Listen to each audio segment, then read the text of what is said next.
الله تعالى وبركاته. الحمد لله سبحانك لا علم لنا إلا ما علمتنا إنك أنت العليم الحكيم. إن أريد إلا الإسلام وما استطعت وما توفيقي إلا بالله عليه توكلت وإليه أنيب. نحمده ونستعينه ونستغفره ونؤمن بالله ونتوكل عليه ونعوذ بالله من شرور أنفسنا ومن سيئات أعمالنا. من يهده الله فلا مضل له ومن يضلل فلا هادي له. ونشهد أن لا إله إلا الله وحده لا شريك له. ونشهد أن سيدنا ونبينا مولانا محمدا عبده ورسوله. أما بعد فقد قال الله تبارك وتعالى في كلامه القديم بعد أعوذ بالله من الشيطان الرجيم بسم الله الرحمن الرحيم. ومن يطع الله ورسوله ويخشى الله ويتقيه فأولئك هم الفائزون. وقال الله تبارك وتعالى في آية أخرى ولقد يسرنا القرآن للذكر فهل من مدكر. وقال نبينا صلى الله عليه وسلم خيركم من تعلم القرآن وعلمه. எல்லாம் வல்ல ஏக இறைவனின் இறை அருளாலும் அகிலத்திற்கோர் அருள்புடையாக வந்துதித்த நம் உயிரிலும் மேலான மனிதநேய காவலர் மாமனிதர் மனித புனிதர் சத்குருநாதர் கண்மணி நாயகம் ஸல்லல்லாஹு அலைஹி வஸல்லம் அவர்களுடைய துஆ நல் ஆசையுடனும் நாம் இன்றைய தினம் எல்லாம் வல்ல ஏக இறைவனை பற்றியும் இறைவனால் அனுப்பப்பட்ட இறுதி தூதர் கண்மணி நாயகம் ஸல்லல்லாஹு அலைஹி வஸல்லம் அவர்களுடைய வாழ்க்கை நடைமுறைகளையும் அறிந்து கொள்வதற்காக தெரிந்து கொள்வதற்காக நாம் இங்கு ஒன்று கூடுகின்றோம். நம்முடைய இந்த ஒன்று கூடுதலை எல்லாம் வல்ல ஏக இறைவன் கபூல் செய்து கொள்வானாகவும். கண்ணியத்திற்குரிய சங்கைக்குரிய தாய்மார்களே, தமிழ் மாநில ஜமாத்துல் உலமா சபையுடைய வழிகாட்டுதலின் பிரகாரம் தமிழ் மாநில ஜமாத்துல் உலமா சமுதாய வளர்ச்சிக்காக சமுதாயத்தின் மீது அக்கறை கொண்டு சமூக வளர்ச்சிக்காக சமூகத்தின் மீது அக்கறை கொண்டு பல்விதமான செயல்பாடுகளை தமிழ் மாநில ஜமாத்துல் உலமா முன்னெடுத்து அதனை மிக சிறப்பாக செய்து வருகின்றது. மாவட்டம் தோறும் வட்டாரங்கள் தோறும் இது போன்ற நிகழ்வுகள் ஏற்பாடு செய்து இளைஞர்களுக்காக இளைஞர்கள் சிறப்பு கருத்தரங்கம் என்று பல்வேறு வகையான நிகழ்வுகளை தமிழ் மாநில ஜமாத்துல் உலமா அதனை முன்னெடுத்து செய்து வருகின்றது. அந்த அடிப்படையில் மதுரை மாவட்டம் ஜமாத்துல் உலமா சபையின் சார்பாகவும் மதுரை மாவட்ட ஜமாத்துல் உலமா சபையுடைய அந்த செயல்பாடுகளும் ஏராளம் ஏராளம் ஏராளம். அவைகளை நாம் சொல்லி முடியாது. சொன்னால் வார்த்தைகள் தீர்ந்துவிடும். எழுதினால் எழுதி முடித்து விட முடியாது. அப்படிப்பட்டதொரு சேவைகளை சமுதாய வளர்ச்சிக்காகவும் சமூக வளர்ச்சிக்காகவும் சமுதாயத்தின் மீது சமூகத்தின் மீது அக்கறை கொண்டு மதுரை மாவட்ட ஜமாத்துல் உலமா சபையும் இந்த சேவையினை மிக சிறப்பாக செய்து வருகின்றது. அதில் ஒன்று சமீபத்தில் நடந்த மீனாது பெருவிழா சமூக நல்லிணக்க விழா என்று சொல்லக்கூடிய இந்த நிகழ்வையும் மிக சிறப்பாக மதுரை மாவட்ட ஜமாத்துல் உலமா சபை அதனை நடத்தி காட்டியது. அதில் ஒன்று மதுரை மாவட்ட ஜமாத்துல் உலமா சபை மேற்கு வட்டாரத்தின் சார்பாக இன்றைய தினம் பெண்கள் சிறப்பு பயான் மஹபூபாளையம் பள்ளிவாசல் அருகே இருக்கக்கூடிய ஏடிஎஸ் அரபி பாடசாலையில் இந்த நிகழ்வை ஏற்பாடு செய்து இது இப்பொழுது சிறப்பாக நடந்து கொண்டிருக்கின்றது. கண்ணியத்திற்குரிய தாய்மார்களே, நாம் இங்கு ஒன்று கூடியுள்ளோம். இந்த ஒன்று கூடுதல் இதனுடைய பலன்களை முதலில் நாம் அறிந்து கொள்ள வேண்டும், தெரிந்து கொள்ள வேண்டும். இந்த உலகில் பார்க்கின்றோம், ஒரு சட்டம் இயற்றப்படுகிறது என்றால் அந்த சட்டத்தை இயற்றுவதற்கு முன்பாக அந்த சட்டத்தினால் ஏற்படக்கூடிய நன்மைகள், தீமைகள், பலாபலன்கள் இவைகளை சட்டத்தை இயற்றக்கூடிய அந்த அரசு அதனை ஆளுநருக்கு அதனை அனுப்பி சட்ட முன்வரைவு என்று சொல்லக்கூடிய ஒன்றை ஏற்படுத்தி ஆளுநர் ஒப்புதல் பெற்ற பிறகு அந்த சட்டங்கள் நிறைவேற்றப்படும். அதுபோன்று இந்த உலகிலே எத்தனையோ விஷயங்கள் நடக்குகிறது, எத்தனையோ ப்ராஜெக்டுகள் நடந்து கொண்டிருக்கின்றது. ப்ராஜெக்டுகள் வரக்கூடிய அத்துணை அந்த ப்ராஜெக்டுகளின் மூலமாக கிடைக்கக்கூடிய நன்மைகள், பலாபலன்களை அந்த ப்ராஜெக்டை தயாரிக்கக்கூடியவர்கள் அதனை விளக்குவதும் அவசியமான ஒன்றாக இருக்குகிறது. அதுபோன்று நாம் கடைக்கு சென்று நமது வீட்டுக்கு தேவையான பொருள்களை நாம் வாங்குகின்றோம். டிவி, ஃப்ரிட்ஜ், வாஷிங் மிஷின், இன்னும் நம்முடைய இல்ல தேவைகளுக்கு வேண்டிய எத்தனையோ பொருட்களை நாம் கடைகளுக்கு வாங்க செல்கின்றோம். அப்படி செல்கின்ற பொழுது நாம் வாங்கக்கூடிய அந்த பொருள்களுடைய நிலைகளை பற்றி, அதனுடைய தரத்தை பற்றி, அதனுடைய பலன்களை பற்றி அவர்கள் நமக்கு மிக தெளிவாக அதனை நம்மிடத்தில் எடுத்துரைப்பார்கள். அதுபோன்று தாய்மார்களாகிய நாம் ஜவுளி கடைக்கு துணி எடுக்க செல்கின்றோம். அங்கேயும் நாம் வாங்கக்கூடிய அந்த துணிமணிகளுடைய விவரங்களை அதை எடுத்து நம் முன்னால் காட்டக்கூடியவர் அதனை விவரித்து கூறுவார்.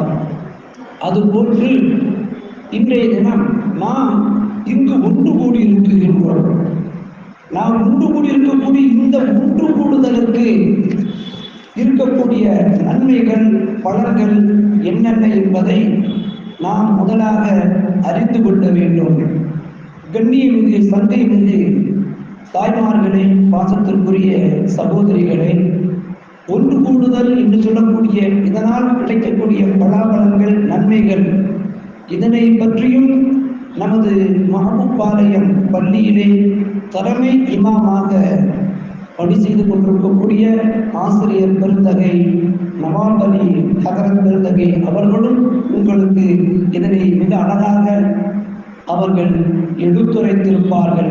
இருந்த போதிலும் அடியே நாம் இங்கு ஒன்று கூடி இருக்குகின்றோமே, இந்த ஒன்று கூடுதல் மூலமாக கிடைக்கக்கூடிய பலனை நான் தங்களுக்கு சற்று விவரமாக அதை எடுத்துரைக்கின்றேன்.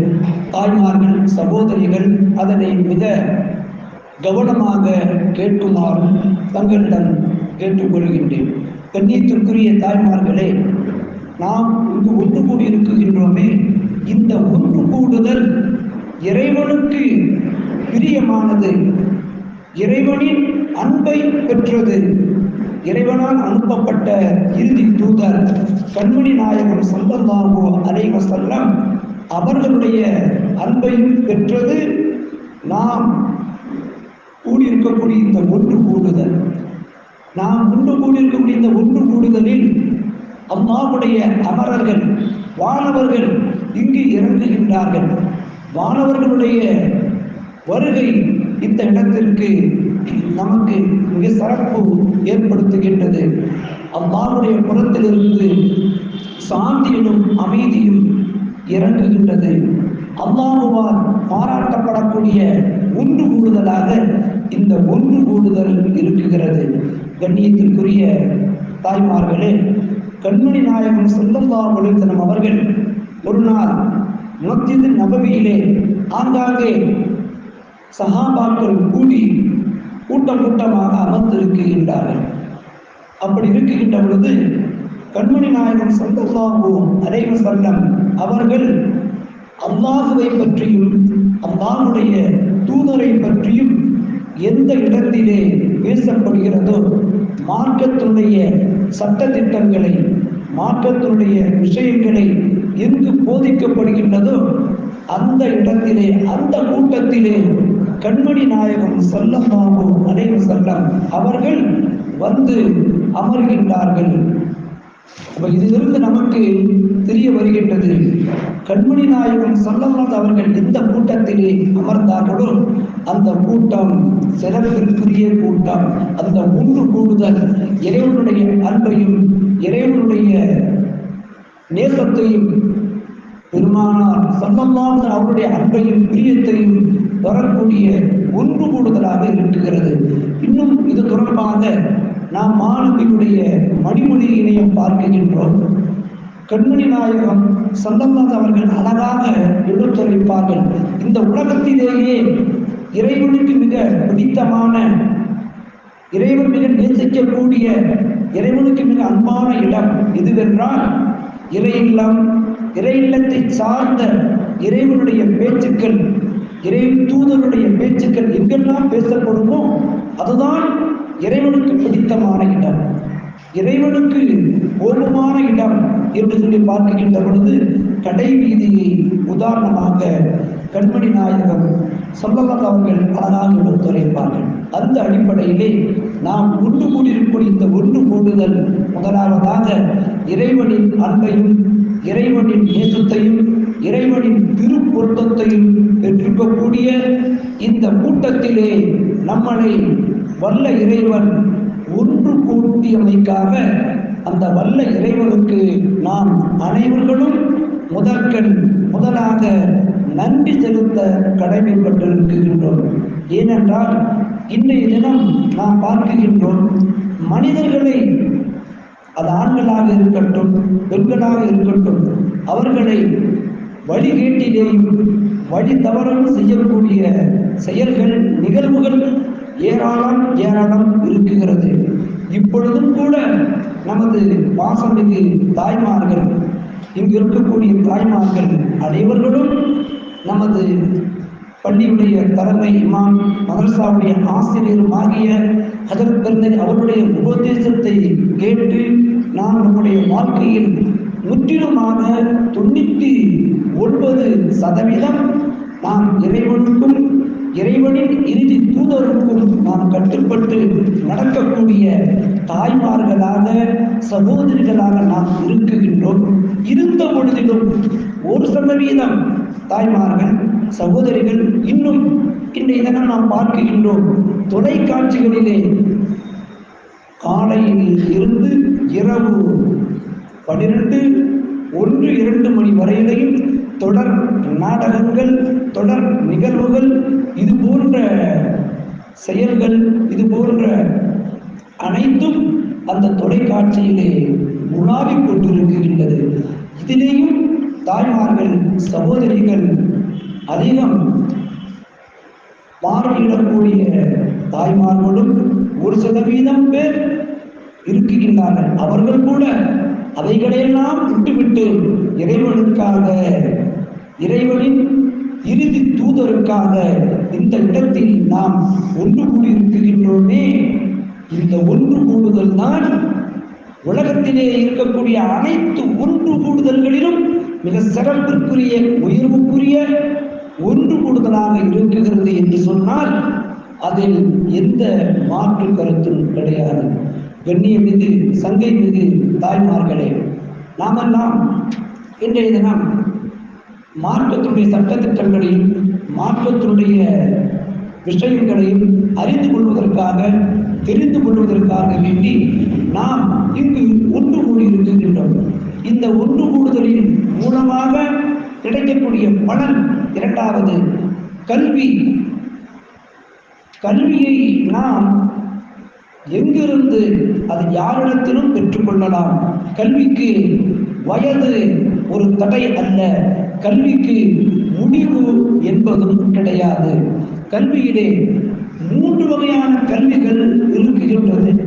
ஒன்று நேரடி கல்வி, இரண்டாவது அனுபவ கல்வி, மூன்றாவது செவிவழி கல்வி என்பதாக 3 கல்விகள் இருக்குகின்றது.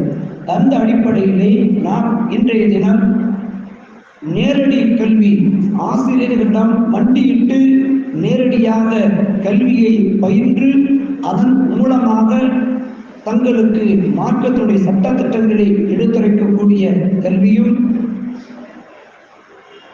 அனுபவ கல்வியும், அதனை கற்று தெரிந்து அறிந்து அதன் வழி நடந்ததினால் கிடைக்கக்கூடிய பலன்களையும் தாங்கள் இந்த கல்வியின் மூலமாக தெரிந்து கொள்ளக்கூடிய வாய்ப்பும், மூன்றாவது செவிவழி. இங்கு சொல்லப்படக்கூடிய இந்த கல்வி நமக்கு நம்முடைய வாழ்க்கையில் மாற்றத்தை ஏற்படுத்த வேண்டும். நாம் கேட்கக்கூடிய இந்த உபதேசத்தின் மூலமாக, உபன்யாசத்தின் மூலமாக நம்முடைய வாழ்க்கையிலே ஒரு மாற்றங்கள் வர வேண்டும் என்கின்ற உன்னத அடிப்படையில் கேட்கக்கூடிய கல்விதான் செவிவழி கல்வி. உங்களுக்கு இப்பொழுது நேரடி கல்வியில் இருந்தும் அனுபவ கல்வியில் இருந்தும் உங்களுக்கு உங்களுடைய செவிகளுக்கு மார்க்கத்தினை புகட்டுவதற்காக, மார்க்கத்தினுடைய சட்ட திட்டங்களை எடுத்துரைப்பதற்காக மதுரை மாவட்ட மேற்கு வட்டார ஜமாத் உலமா சபையின் சார்பாக இந்த அடியேன் சிறியனுக்கு தங்களுக்கெல்லாம் உரை நிகழ்த்தக்கூடிய ஒரு வாய்ப்பினை வல்ல இறைவன் வழங்கியமைக்காக அந்த வல்ல இறைவனுக்கு நன்றி செலுத்திக் கொள்கின்றேன். உங்களுக்கு அறிவுரை சொல்வதற்கு, உங்களுக்கு உபதேசம் நிகழ்த்துவதற்கு, தங்களுக்கு உபன்யாசம் செய்வதற்கு நான் தகுதியற்றவன். இருந்த போதிலும் அல்லாஹ் எனக்கு வழங்கிய அந்த நேரடி கல்வியின் மூலமாகவும் அனுபவ கல்வி மூலமாகவும் தங்களுக்கு நான் சில வார்த்தைகளை, சில செய்திகளை நான் பகிர்ந்து கொள்கின்றேன்.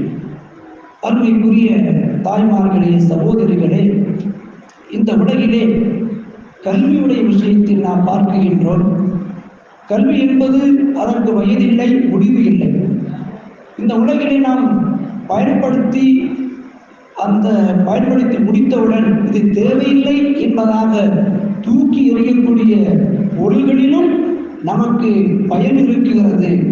உதாரணமாக நாம் ஒரு ரீபிலை கொண்டு எழுதுகின்றோம். அந்த ரீபில் எழுதி முடித்தவுடன் தூக்கி எறிந்து விடுவோம். இது ஒரு காலகட்டத்தில் இருந்தது. இப்பொழுது ரீபில்களுக்கெல்லாம் வேலை இல்லை, அது பேனாவடியில் வந்துவிட்டது. அதனை எழுதி முடித்தவுடன் தூக்கி தூர எரிந்து விடுகின்றோம்.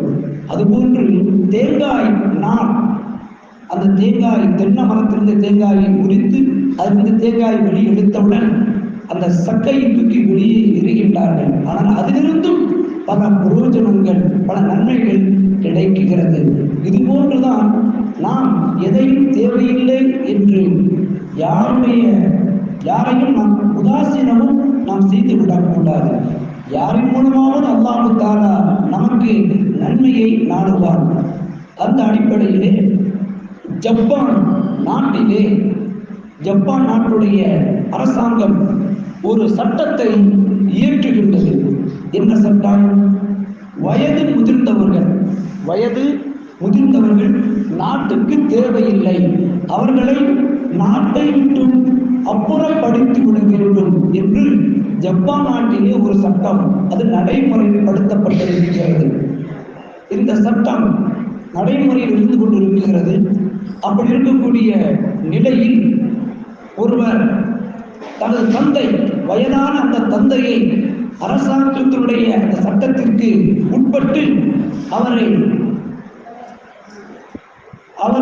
அப்புறப்படுத்தி விட வேண்டும். நாட்டிலிருந்து கண்காணாத இடத்திலே கொண்டு போய் விட்டு வந்துவிட வேண்டும் என்பதற்காக தனது தந்தையை அழைத்து செல்கின்றார். மலை உச்சிக்கு செல்கின்றார். அங்கு சென்று வனாந்தர காடுகளிலே அவரை விட்டு வந்துவிட வேண்டும் என்பதற்காக அழைத்து செல்கின்றார், அரசாங்கத்துடைய சட்டத்துக்கு உட்பட்டு. இறுதியில் அவருக்கு தந்தையுடைய பாசம் தந்தையை விட்டு அவருக்கு பிரிவதற்கு மனம் இல்லை. அவர் இரவு வரை அங்கே இருந்துவிட்டு இரவு ஆனதும் தனது தந்தையை யாருக்கும் தெரியாத வண்ணம் தனது இல்லத்திற்கு வீட்டிற்கு அழைத்து வந்து விடுகின்றார். அழைத்து வந்து தனது தந்தையை ஒரு பாதாள அறைக்குள்ளே பத்திரமாக தந்தையை பத்திரப்படுத்தி வைத்திருக்கிறார். இப்படி இருக்கக்கூடிய சூழ்நிலையில் அரசர் ஒரு அறிவிப்பு ஒன்றை செய்கின்றார். அரசர் ஒரு அறிவிப்பை செய்கின்றார். சணல் சாம்பல் கயிறு எடுத்து வர வேண்டும். சாம்பல் கயிறு நீங்கள் கொண்டு வந்து கொடுக்க வேண்டும். இதை கொண்டு வந்து தருபவர்களுக்கு இவ்வளவு பரிசு உண்டு என்பதாக அரசு அறிவிப்பு செய்கின்றது. இந்த அறிவிப்பை கேட்ட பலர்கள் சாம்பல் கயிறை கொண்டு வர முடியவில்லை அவர்களால். தந்தையை கொண்டு காட்டிலே விட சென்ற அந்த மனிதர் அவர் தன் தந்தையிடத்திலே இந்த அரசு அறிவிப்பை சொல்லி தந்தையிடத்திலே கேட்கின்றார், எனது அருமை தந்தையே, அரசு இப்படி ஒரு அறிவிப்பை செய்திருக்கிறது, சாம்பல் கயிறை கொண்டு வருமாறு உத்தரவிட்டிருக்கிறது, அதை எப்படி நான் கொண்டு போய் சமர்ப்பிப்பேன் என்பதாக தந்தையிடத்திலே மகன் கேட்கிறார். தந்தை சொல்லுவார், மகனே, இது ஒரு பெரிய காரியம் அல்ல. சணல் கயிறு, பெரிய நல்ல தடிப்பமான சணல் கயிறு, அதை தீயிட்டு கொளுத்தி எரித்து அப்படியே அசையாமல் இதை அரசரிடம் கொண்டு செல் என்பதாக தந்தை சொல்கின்றார்கள். நாம் பார்க்கலாம், சணல் கயிறை நாம் எரித்துவிட்டு அதை கலைக்காமல் அப்படியே வைத்திருப்போம் என்றால் அது பார்ப்பதற்கு கயிறு மாறியே தெரியும். இதை தந்தை இந்த விவரத்தை சொன்னவுடன் அதுபோன்று மகன் சாம்பல் கயிறை தயாரித்து அரசரிடம் கொண்டு போய் சேர்க்கிறார். அரசர் அதற்கு தக்க சன்மானமும் வழங்குகிறார்.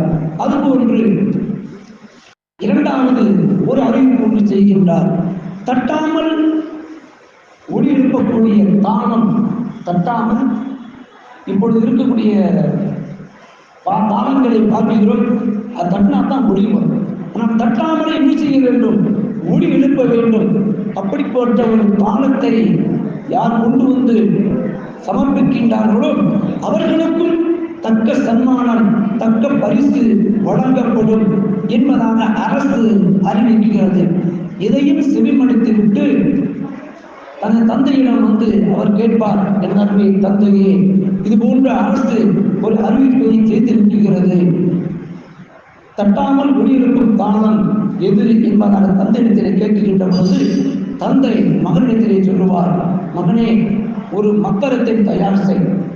மக்கரத்திலே நேராக தேனீக்கள் இருக்கக்கூடிய கூட்டுக்கு சென்று அதில் இருக்கக்கூடிய தேனீக்களை பிடித்து உள்ளே வைத்துவிடும்.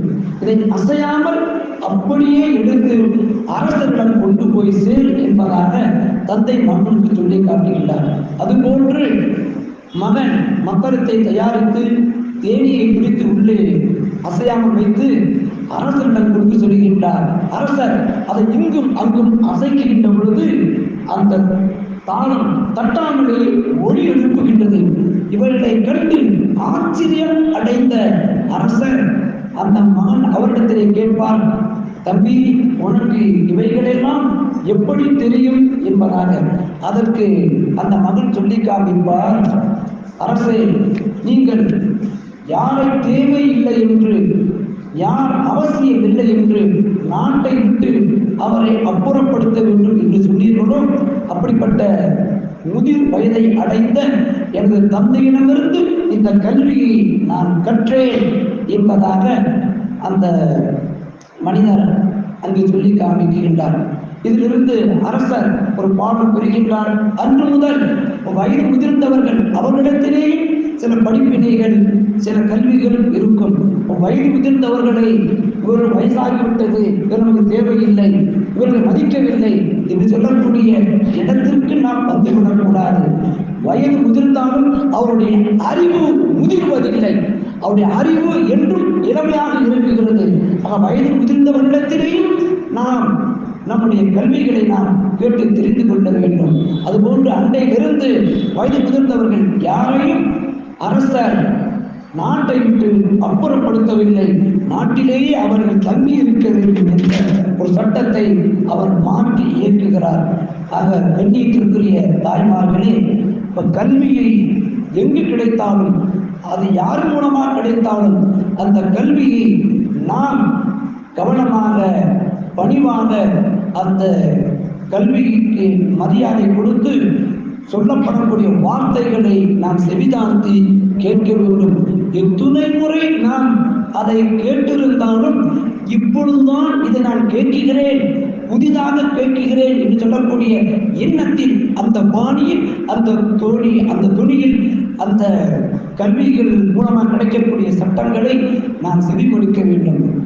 கல்வி என்பது அதற்கு வயதில்லை, முடிவு இல்லை. நாம் எவ்வளவு காலம் ஆனாலும் கல்வியை நாம் கற்றுக்கொள்ளலாம், அதை தெரிந்து கொள்ளலாம். இந்த கல்வியை தெரிந்து கொள்ளக்கூடிய, கல்வியை அறிந்து கொள்ளக்கூடிய விஷயத்திலே முன்னால் இருந்த தாய்மார்களுக்கு இருந்த ஆர்வத்தையும் தங்களிடம் ஒரு நிகழ்வின் மூலமாக நான் எடுத்துரைக்கின்றேன். கண்ணியத்திற்குரிய சங்கைக்குரிய தாய்மார்களே, பாசத்திற்குரிய சகோதரிகளே, இமாமுல் ஆலம் அபூ ஹனீஃபா ரஹ்மத்துல்லாஹி அலைஹி அவர்களிடம் தீர்ப்பு ஒன்று வருகின்றது. என்ன தீர்ப்பு? ஒரு பெண்மணி ஒரு தீர்வை நாடி வருகின்றது. ஆண்கள், ஒரு ஆண் 4 பெண்களை மணந்து கொள்ளலாம். இதையே ஒரு பெண்மணி ஏன் 4 ஆண்களை மணந்து கொள்ளக்கூடாது? இது விஷயமாக எங்களுக்கு மார்க்க தீர்ப்பை வழங்குங்கள் என்று இமாமுல் ஆலம் அபூ ஹனீஃபா ரஹ்மத்துல்லாஹி அலைஹி அவரிடத்திலே 4 பெண்கள் தீர்வு கேட்டு வருகின்றார்கள். அன்றைய காலகட்டத்திலே இமாமுல் ஆலம் அபூ ஹனீஃபா ரஹ்மத்துல்லாஹி அலைஹி அவர்கள் இதற்கான தீர்வை சொல்ல முடியாமல் அவர்கள் தவிக்கின்றார்கள். அவர்களுக்கு சங்கடம் ஏற்பட்டு விடுகின்றது. இதற்கான தீர்வை அவர்களால் கூற முடியவில்லை. மிகவும் கவலை தோய்ந்தவர்களாக இருக்குகின்றார்கள். அப்பொழுதுதான் அவருடைய அருமை மகனார் வந்து தந்தையிடத்திலே கேட்பார்கள், என தன்மை தந்தையே, தாங்கள் ஏன் இவ்வளவு கவலையோடு இருக்குகின்றீர்கள், என்ன காரணம் என்பதாக கேட்கின்ற பொழுது இமாமுல் ஆலம் அபூ ஹனீஃபா ரஹ்மத்துல்லாஹி அலைஹி அவர்கள் அழகாக எடுத்துரைப்பார்கள், எனதருமை மகளே, இப்படி ஒரு தீர்ப்பை வேண்டி என்னிடத்திலே இந்த 4 பெண்மணிகள் வந்துள்ளார்கள் என்று அந்த கேள்வியை சொல்லுகின்றார்கள். இவ்வளவுதானா? அந்த பெண்மணிகளை நாளைய தினம் வர சொல்லுங்கள், அவர்களுக்கான தீர்வை நான் தருகின்றேன், நான் சொல்லுகின்றேன் என்பதாக இமாமுல் ஆலம் அபூ ஹனீஃபா ரஹ்மத்துல்லாஹி அலைஹி அவருடைய அருமை மகளார் சொல்லுகின்றார்கள். அதுபோன்று மறுநாள் காலை அந்த 4 பெண்மணிகளும் வருகின்றார்கள்.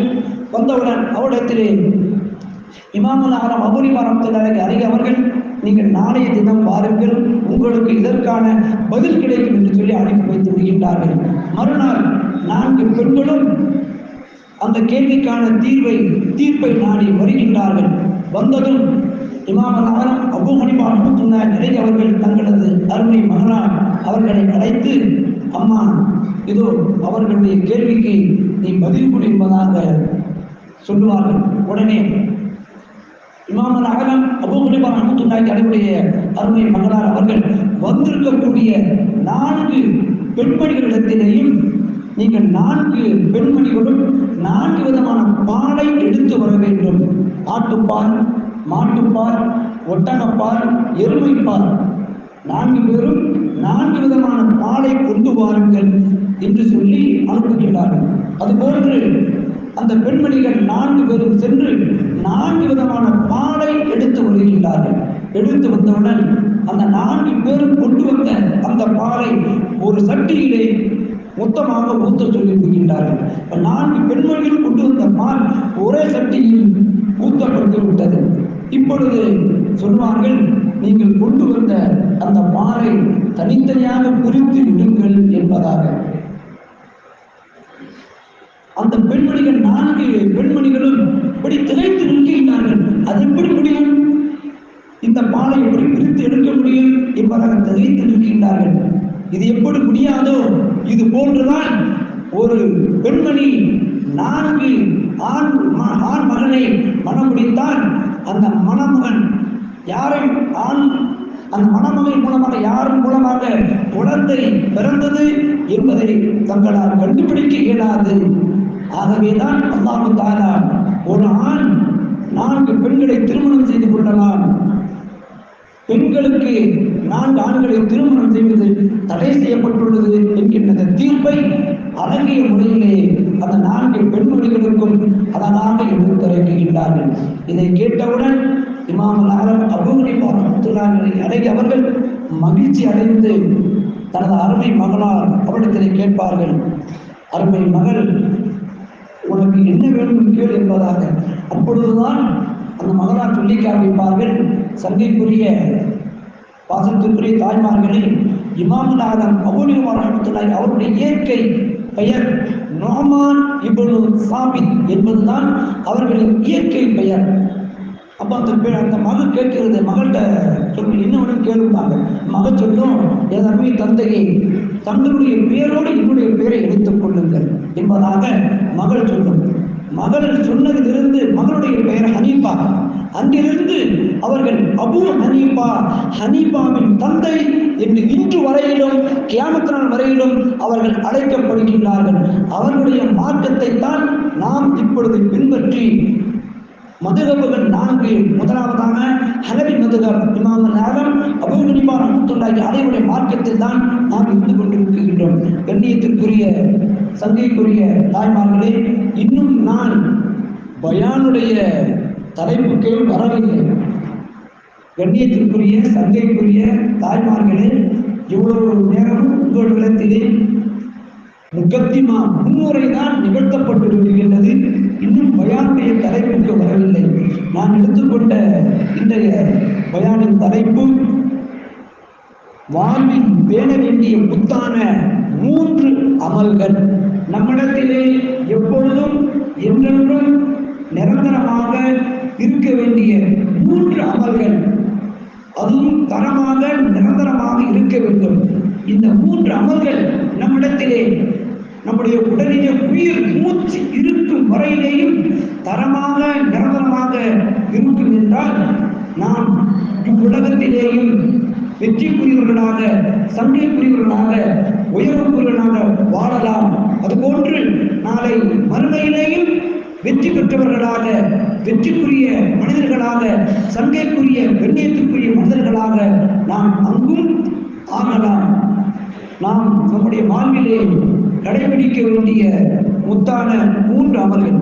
இந்த உலகத்தில் நாம் பார்க்கின்றோம், நாம் வாங்கக்கூடிய இந்த உலகம் என்பது அழியக்கூடிய உலகம். இந்த உலகம் நிரந்தரமானது அல்ல. நிரந்தரமில்லாத இந்த உலகத்திலே நாம் வாங்கக்கூடிய பொருட்களின் தரத்தை பார்க்கின்றோம்.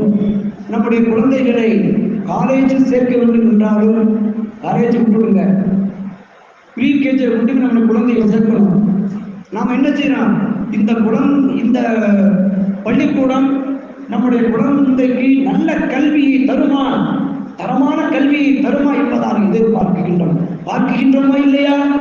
அதுபோன்று நாம் இந்த உலகிலே செய்யக்கூடிய அமல்கள் நம்மிடத்திலே தரமாக நிரந்தரமாக இருக்க வேண்டும் என்று நம்மை படைத்த எல்லாம் வல்ல ஏக இறைவன் நம்மிடமிருந்து எதிர்பார்க்கின்றான். நம்மளை இந்த உலகத்திலே படைத்தது எதற்காக வேண்டி? அவனை வணங்குவதற்காக வேண்டி.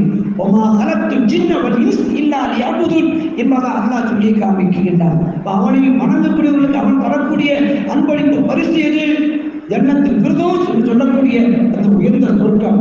இந்த உலகத்திலே அழியக்கூடிய உலகத்திலே, நிரந்தரமில்லாத உலகத்திலே நாம் பயன்படுத்தக்கூடிய பொருட்கள், வாங்கக்கூடிய பொருட்கள் அத்தனைக்கும் நாம் தரத்தை பார்க்குகின்றோம். ஆனால் நம்மளை அழிவில்லாத என்றும் நிரந்தரமாக நம்மளை தங்கமாக வைக்கப்படக்கூடிய அந்த சுவனத்திற்கு நம்மளை அல்லாஹ் அழைத்து செல்ல வேண்டும் என்றால் நம்மிடத்தில் இருக்கக்கூடிய அமல்கள் 3 செயல்கள் அது தரமாக இருக்க வேண்டும், அதுவும் நிரந்தரமாக இருக்க வேண்டும் என்று அந்த வல்ல இறைவன் பிரியப்படுவது, அவன் நினைப்பது தவறா இல்லையா?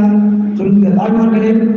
அல்லாஹ் நம்மிடத்தில் எதிர்பார்க்கின்றான், நம்மிடத்தில் 3 செயல்கள் தரமாக நிரந்தரமாக இருக்க வேண்டும் என்பதாக.